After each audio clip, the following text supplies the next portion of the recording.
Hello বন্ধুরা, welcome back to my YouTube channel. আশা করি তোমরা সবাই খুব ভালো আছো। গুড মর্নিং তোমাদের সবাইকে।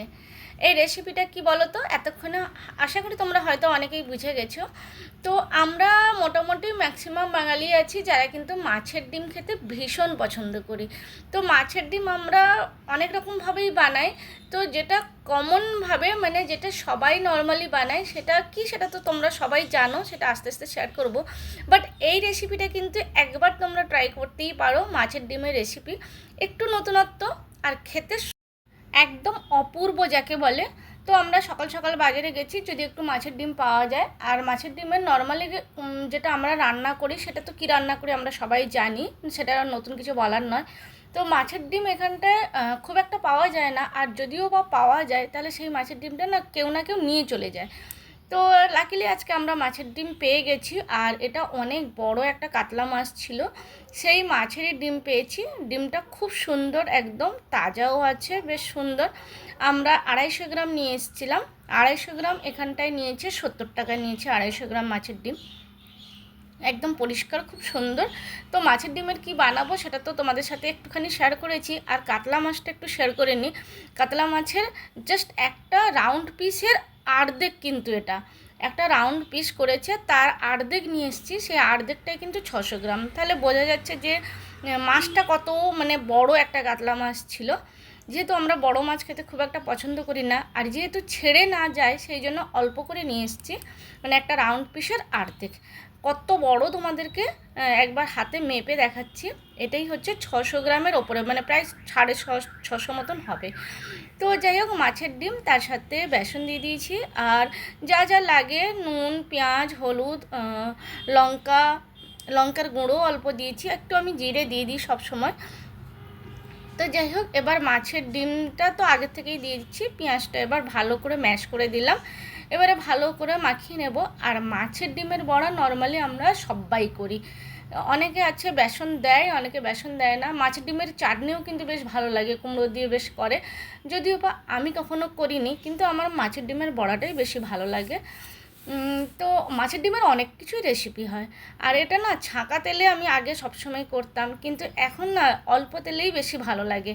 যবে থেকে অল্প তেলে মাছের ডিমের বড়া ভাজা শুরু করেছি, তবে থেকে এটাই যেন বেশি পছন্দ। তো ওই জন্য, আর পেঁয়াজটা একটু বেশি, মানে নর্মালি আমি পেঁয়াজি খেলেও তাতে পেঁয়াজটা অনেকটা দিই, মানে বেসনের থেকে পেঁয়াজটা যেন বেশি হয়।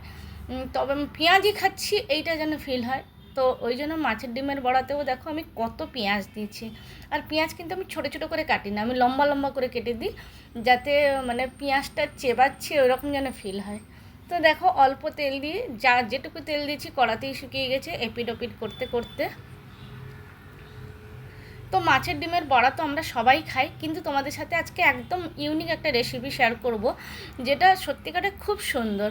তো নর্মালি যেমন আলু ভাজা হয়, আমরা যেমন আলু ভাজি, তেল দিয়ে দিয়েছি, তেলে আলু দিয়ে ভালো করে নুন হলুদ দিয়ে সুন্দরভাবে এপিট ওপিট করে নেড়ে নিচ্ছি যেমনভাবে হয়।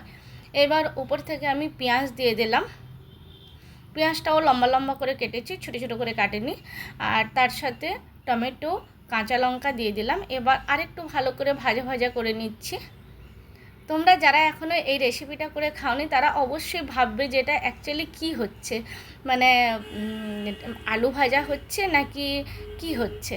তো যাই হোক, এবার দেখো আমার মোটামুটি আলুটা ভাজা ভাজা হয়ে গেছে। এবার মাঝখানে আমি একটু তেল দিয়ে দিলাম। এবার আমি মাছের ডিমটাকে ভালো করে নুন আর হলুদ দিয়ে মাখিয়ে রেখেছিলাম, এবার সেটাকে দিয়ে ভালো করে ভাজা ভাজা করে নেব। এটা সত্যিকারে অপূর্ব, মানে আমি প্রথমবার রান্না করে খেলাম। এর আগে আমি কখনো এইভাবে রান্না করে খাইনি মাছের ডিম। এমনি এইভাবে আমি ডিমের ভুজিয়া করে খেয়েছি, কিন্তু মাছের ডিম এইভাবে কখনো খাওয়া হয়নি। তো আজকে সত্যিকারে অপূর্ব লাগলো। আমার ছেলে তো মানে এটাতে বলছে, মা আরেকবার তুমি এইরকম করে রান্না করে খাওয়াও, এত ভালো লেগেছে। এরকম কিন্তু একবার কমসে কম আমি বলবো একটু একবার ট্রাই করে দেখো। ভালো যদি না লাগে তাহলে আর বানিও না, কিন্তু একবার ট্রাই করে দেখো। দেখো মাছের ডিমটা আমি মাঝখানে যে তেল দিয়ে ভালো করে ভাজা ভাজা করে নিলাম। এবার ভালো করে ভাজা ভাজা যখন হয়ে গেল, কেটেও দিয়েছি, ছোটো ছোটো করে কেটে দিয়েছি। এবার পুরো আলুর সাথে আমি মিশিয়ে নিলাম। ব্যাস এবার এপিট ওপিট করে নাড়তে থাকবো যতক্ষণ না মাছের ডিম তো এমনি হয়ে গেছিলো, মাঝখানে তেল দিয়ে ভাজা ভাজা করে নিয়েছিলাম, তারপরেও আরও একটু ভালো করে নাড়াচাড়া করে নিচ্ছি যাতে আলু পেঁয়াজ সমস্ত কিছু সুন্দরভাবে হয়ে যায়, মাছের ডিমও সমস্ত কিছু সুন্দরভাবে তৈরি হয়ে যায়। তো বন্ধুরা একদম ইউনিক একটা রেসিপি না, আমার তো ভীষণ ভালো লাগলো। তো তোমরা যদি এইভাবে কেউ রান্না করে খেয়েছো তাহলে তোমরা অবশ্যই আমাকে কমেন্টসেও জানিও। তবে হ্যাঁ, হয়তো তোমাদের কারোর যদি মনে হয় যে আমি কারোর কাছ থেকে দেখে বানিয়েছি, প্রথমেই বলে দিই আমি কিন্তু এই রান্নাটা কোথাও দেখিনি। আমি নর্মালি ডিমের ভুজিয়া এইভাবে বানাই, ডিমের ভুজিয়া, পনিরের ভুজিয়া।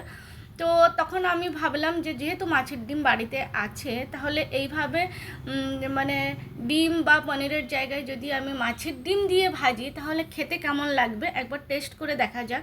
তো সেই হিসেবেই আমি বানিয়েছিলাম। এবার কারোর সাথে যদি, আমি তো জানি না, কারণ অনেকেই রান্না করে, অনেকেই বানায়, অনেকেই পোস্ট করে, তো কারোর সাথে যদি মিলে যায় সেটা আমি জানি না, তো হাজার হাজার মানুষ আছে। তো যাই হোক, এটা কিন্তু আমার নিজের মন থেকেই আমি মানে বানালাম। আর সত্যিকারে খেতে আবারও বলছি খেতে খুব সুন্দর, অপূর্ব, মানে একবার খেলে মনে হবে যে আরেকবার বানিয়ে খাই।